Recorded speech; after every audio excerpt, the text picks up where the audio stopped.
Imagine a punishment so brutal, so merciless, it's almost impossible to fathom today. A method of execution designed not only to take life, but to shatter the very bones and spirit of the condemned, right before the eyes of a horrified public. This was the breaking on the wheel, a horrific spectacle that haunted medieval Europe for centuries. Long before the modern era's attempts at justice, rulers and courts sought ways to punish the worst criminals with cruelty that would serve as a warning to all. The breaking wheel, sometimes called the Catherine wheel, became one of the most feared instruments of death. But where did it come from? How was it used? And what terrifying stories lie behind its spokes? Though the exact origins are somewhat murky, the concept of breaking a person's limbs using a wheel dates back to ancient civilizations. The Romans and Persians are among the first recorded to use similar methods. However, it was medieval Europe that truly perfected the grim art of the wheel, making it a centerpiece of public executions.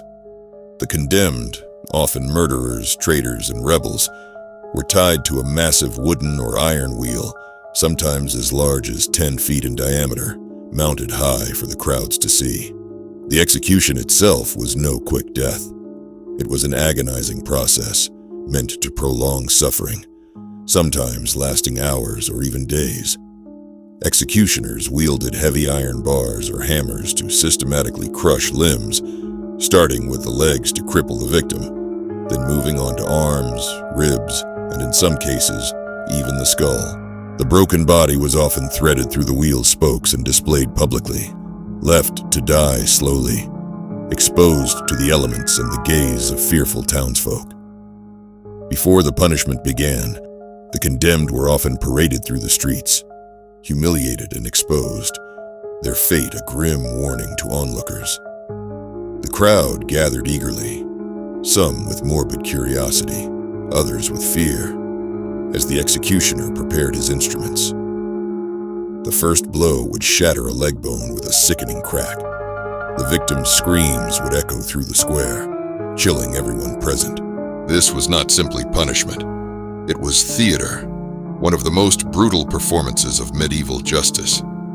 Sometimes, after hours of torment, a final merciful blow to the head or a strangulation was administered to end the victim's agony.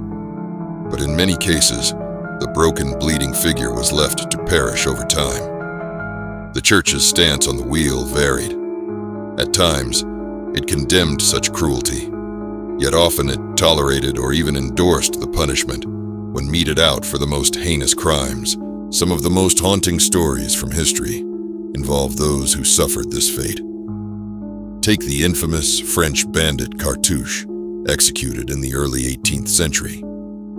Eyewitnesses recalled the slow, deliberate shattering of his limbs, his cries filling the air as the crowd watched in horrified fascination. Then there's Gilles de Rais, a French nobleman and convicted serial killer whose execution on the wheel was both a public spectacle and a grim act of justice. In parts of Eastern Europe, the wheel was adapted with iron spikes or blades, increasing the torment.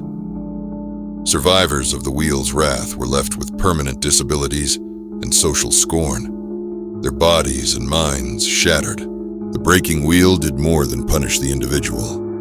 It sent a chilling message to society about the price of crime. It became a symbol of medieval brutality, etched into art, folklore, and the collective memory of Europe.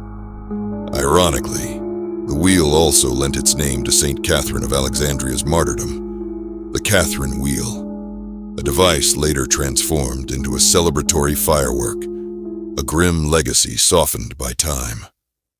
As the centuries passed, the breaking wheel faded from use, replaced by supposedly more humane methods like hanging or the guillotine. Yet, its shadow remains, a haunting reminder of the depths of human cruelty when justice is twisted by cruelty. In the end, the breaking wheel is not just a story about a method of execution. It is a tale of terror, spectacle, and a brutal chapter of history we must never forget. Thank you for exploring this dark journey with us.